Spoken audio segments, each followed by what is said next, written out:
Saudara, kita bahas jelang batas waktu yang diberikan Trump sebelum menghancurkan Iran bersama pakar strategi Perhimpunan Purnawirawan Angkatan Udara sekaligus alumnus US Air War College, Marsma TNI Purnawirawan Agung Sasongko Jati. Selamat malam, Pak Agung. Dan juga melalui sambungan virtual ada peneliti senior Indo-Pacific Strategic Intelligence Fauzia Cempaka Timur. Selamat malam, Mbak Cempaka. Selamat malam, Mas. Ya, saya ke Pak Agung dulu. Pak Agung, sebelum saya tanya apakah benar terrealisasi, saya ingin bertanya dulu soal eskalasi serangan yang dilancarkan Amerika Serikat. Meskipun Donald Trump beberapa kali kan sudah mengatakan 2-3 hari atau mundur lagi 48 jam gitu. Tapi apakah menurut perspektif Pak Agung, eskalasi serangan itu sudah mulai tampak meningkat di Iran saat ini? Sejak dari awal serangan tanggal 28 Betul, Februari, 28 Februari. Amerika itu kebanyakan secara terus-menerus mengadakan serangan. Oke. Bahkan serangan itu kadang-kadang berulang pada target yang sama, mungkin target yang sudah dihancurkan ya seperti ini. Namun sekarang mereka menambah dengan serangan kepada universitas, kepada apa, dengan semua dikasih label ini ada kaitan sama militer atau kaitan sama RGC, ada revolusi.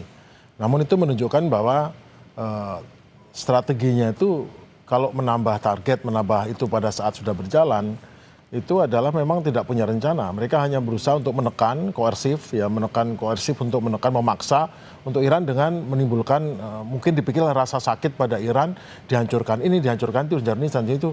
Namun sepertinya juga ya saya lihat bahwa Iran ternyata memiliki titik sakitnya bukan di situ, bukan di berapa banyak bangunan yang dihancurkan, atau berapa banyak orang yang dibunuh, atau berapa banyak sistem yang dirusak.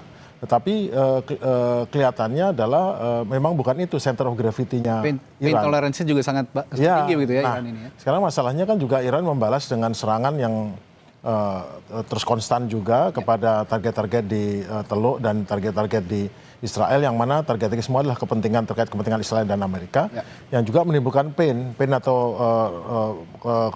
kesakitan juga. Nah, kesakitannya mungkin bukan secara orang yang terbunuh berapa, tetapi juga dengan tidak berfungsinya fasilitas itu dan kemudian berefek pada gangguan ekonomi. Jadi sebetulnya Iran itu membalasnya dengan tekanan berupa tekanan ekonomi, baik dengan penghentian penutupan Hormuz pada Amerika dan sekutunya, serta memastikan bahwa semua bisnis yang dibangun di Israel dan khususnya di negara Teluk itu menjadi terhambat, terganggu atau tidak berjalan sama sekali. Jadi tekanannya lebih bersifat senjata untuk ekonomi, sedangkan Amerika senjata untuk penderitaan atau putusnya pengambilan keputusan, dan itu tidak terjadi. Gitu.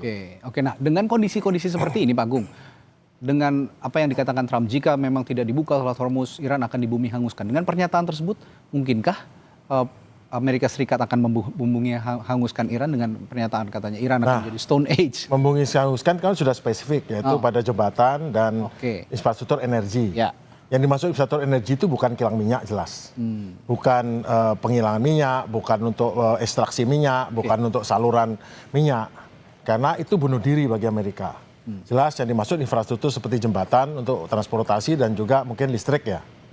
Nah, cuman masalahnya adalah itu harus berhati-hati, karena kalau sampai itu merusak ataupun menemui hal-hal yang menjadi titik kritis terkait dengan ekonomi, yaitu menimbulkan dampak balik seperti menghancurkan kilang minyak atau membuat kilang minyak tidak berfungsi, karena itu akan tiba-tiba akan menyetop sejumlah aliran minyak ke dunia, berapa juta barel itu sudah langsung meningkatkan harga minyak, dan itu akan menimbulkan efek bencana ekonomi bagi Amerika sendiri. Jadi Amerika betul-betul memilih target mana yang punya efek kepada ekonominya dia, dan target mana yang tidak ada efek langsung. Jadi memang tidak bisa menghancurkan semuanya. Jadi kata-kata menghancurkan itu ya mungkin adalah benda-benda secara fisik yang bisa kelihatan penghancuran, ada ledakan, ada api, ada asap yang membumbung tinggi. Tetapi tidak sepenuhnya akan mematikan atau menghentikan proses pendapatan daripada Iran yang akan punya efek kepada Amerika juga. Kalau gitu saya bertanya ke Mbak Cempaka dari perspektif intelijen strategis, Mbak Cempaka. Seberapa kredibel sebenarnya ultimatum yang dilancarkan oleh Donald Trump ini? Mengingat ada inkonsistensi pernyataan Donald Trump beberapa waktu sebelumnya juga yang mengulur-ngulur waktu. Katanya ada tenggat waktu namun tidak terjadi. Nah, sekarang muncul lagi tenggat waktu. Apakah kali ini kredibel pernyataan Trump ini? Jadi terima kasih, Mas. Jadi memang kalau kita lihat statement dari Trump ini ketika kita melihat setiap statement yang dikeluarkannya semakin keras. Ya. Dengan tone yang juga semakin sangat menekan begitu ya. Dalam konteks ini, dalam konteks ancaman, tentu setiap ancaman tidak terwujud gitu ya, kredibilitas terus menurun, Mas. Nah, ini kita lihat bagaimana sebenarnya Trump memang mengulur waktu dalam salah satu statement yang dikeluarkan baru-baru ini kemarin gitu ya, waktu ditanya oleh salah satu wartawan di depan White House, ditanya apakah mungkin Trump memperpanjang lagi karena memang sudah ada diskusi terutama dari interlokutor seperti Pakistan, Mesir dan juga Turki untuk meminta extension kembali selama 45 hari. Nah, ini Trump menjawab mungkin. Jadi dari memang Trump ini melihat bagaimana mungkinnya kredibilitas ini tentu menurun, tetapi memang mungkinnya juga extension ini bertambah. Namun kita harus lihat juga, Mas, saya rasa terkait dengan bagaimana kredibilitas ancaman terkait dengan serangan militer yang merupakan masuk saat ini masih melalui udara, itu memang dilakukan oleh Israel misalnya. Saat kemarin di pukul 3 pagi, 3 dini hari waktu Iran begitu ya, dilakukan serangan yang sifatnya masif ke bandara-bandara yang berada di Iran. Dan ini kita lihat bagaimana lebih dari 12 pesawat jet dari Iran ini melakukan serangan ke Mehrabad Airport. Nah, ini cukup memberikan serangan, terlebih ketika kita melihat salah satu informasi bahwa salah satu pimpinan tertinggi IRGC juga gugur dalam serangan yang hari sebelumnya dilakukan ke Iran. Oke. Lalu bagaimana kemungkinan Iran juga nanti merespons misalnya dalam 24 jam pertama jika serangan benar-benar terjadi? Apakah Iran punya waktu cukup untuk mengaktifasikan seluruh pertahanannya? Kalau kita lihat memang ada sebuah data, Mas, yang menunjukkan bahwa sebenarnya dibandingkan sejak serangan di 28 Februari hingga saat ini, kredibilitas atau signifikansi serta presisi yang dimiliki Iran itu meningkat 9 kali lipat, Mas.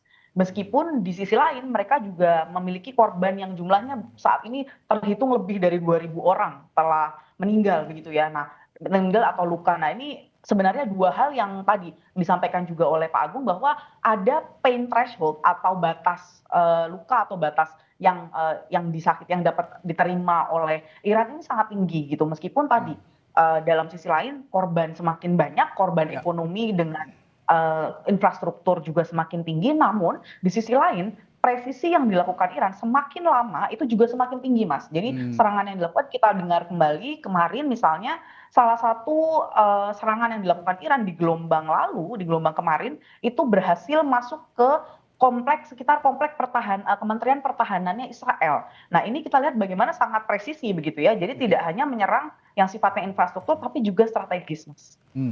Oke. Pak Agung, Donald Trump ini kan mengatakan tadi seperti yang disinggung Pak Agung akan menyerang atau menghancurkan jembatan lalu juga fasilitas energi Iran. Dalam konteks ini yang paling mungkin operasi militer serangan udarakah yang akan dilancarkan? Oh ya, tidak ada cara lain. Tidak ada cara lain. Amerika untuk melaksanakan serangan untuk masuk ke ini karena darat mungkin, tapi laut pun juga akan mengirimkan rudal jelajah Tomahawk ya, yang jumlahnya sudah sangat terbatas. Jadi gini, sekarang ternyata Iran setelah 1,5 bulan, hampir 1 bulan 1 minggu, itu ternyata pertahanan udaranya sebetulnya masih ada.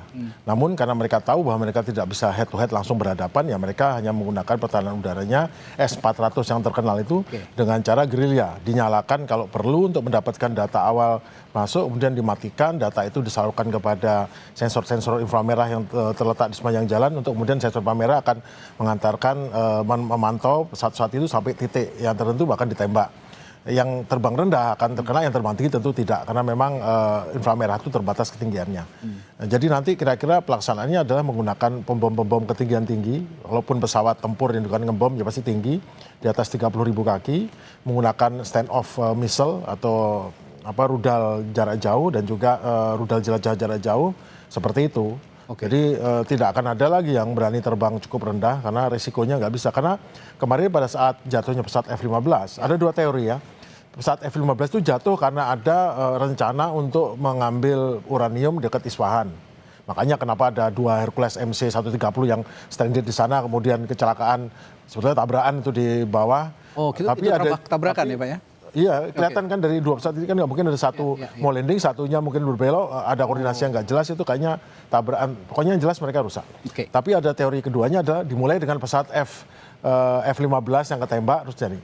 Dalam saat recovery F-15 itu mereka melakukan 150 pesawat, terdiri dari termasuk 64 pesawat tempur, kemudian sekitar 20 pesawat tanker, dan jadi operasi yang masih besar-besaran untuk melindungi, memaksa para prajurit-prajurit Iran ataupun para polisi Iran yang mengejar itu untuk ditahan supaya nggak mendekati. Kemudian ada dramanya nih. Jadi bayangkan 150 pesawat dan kehancuran yang terjadi bisa dihitung ya. F-15 $100 juta, 2 MC-130 itu satu masing-masing $150 juta itu karena dia spesial pesawat C-30 tapi spesial 2, ditambah lagi berapa, kemudian ditambah satu pesawat A-10 Thunderbolt skala 30 juta ya, kemudian ditambah lagi dengan 2 Pevok itu mahal sekali, kemudian ditambah lagi dengan satu F-16 yang tidak sampai jatuh tapi hilangkan, kemudian ada 2 pesawat Little Bird helikopter cukup mahal, dan terakhir adalah drone Reaper yang harganya masing-masing 30 juta. Itu total semuanya itu adalah 9,1 miliar, 575 juta dolar. Untuk menyelamatkan satu kolonel yang sangat berharga. Jadi seperti dalam film, untuk menjaga harkat martabatnya bagi negara yang tidak bisa membiarkan ditangkap, mengorbankan senilai 9,1 triliun atau masih jumlah juta dolar. Jadi, dan untuk menutup itu sampai pidato Presiden Trump sendiri cerita, wah ini kehebatan gini. Tapi dari situ juga kelihatan kebocor kan, berapa yang digunakan, berapa yang dikerahkan. Jadi total biaya mungkin termasuk biaya terbang segala macam. Mungkin juga ada yang tewas kan, kelihatan tuh ada yang pesawat helikopter ditembak jatuh, orang loncat, tapi kan nggak disebutkan. Itu mungkin totalnya bisa mendekati hampir 600-700 juta dolar sampai 10 triliun. Itu jadi sebetulnya mungkin ucapan keras Trump itu nutupi jangan sampai orang terlalu konsentrasi lari ke membahas soal katastrofik sukses satu kolonel, tapi kata berencana untuk sekian triliun, 10 triliun lebih itu. Oke, ini saya teringat satu film Behind Enemy Lines yang di mana pilot Amerika Serikat waktu itu jatuh di Yugoslavia ya kalau nggak salah. Ini juga drama yang dijelaskan oleh Pak Agung tadi sangat menarik, dan akan juga nanti tindak lanjut bagaimana Iran juga bertahan dari serangan-serangan Amerika Serikat. Tapi saya ingin ke Mbak Cempaka juga soal Iran yang dikenal ahli dalam asymmetric warfare, Mbak Cempaka. Nah, kira-kira apa saja kelebihan terbesar Iran? Mulai dari geografi, rudal balistik, drone Shahed atau cyber warfare. Tapi akan saya tanyakan setelah jeda. Sesaat lagi di Sapa Indonesia Malam, tetaplah bersama kami.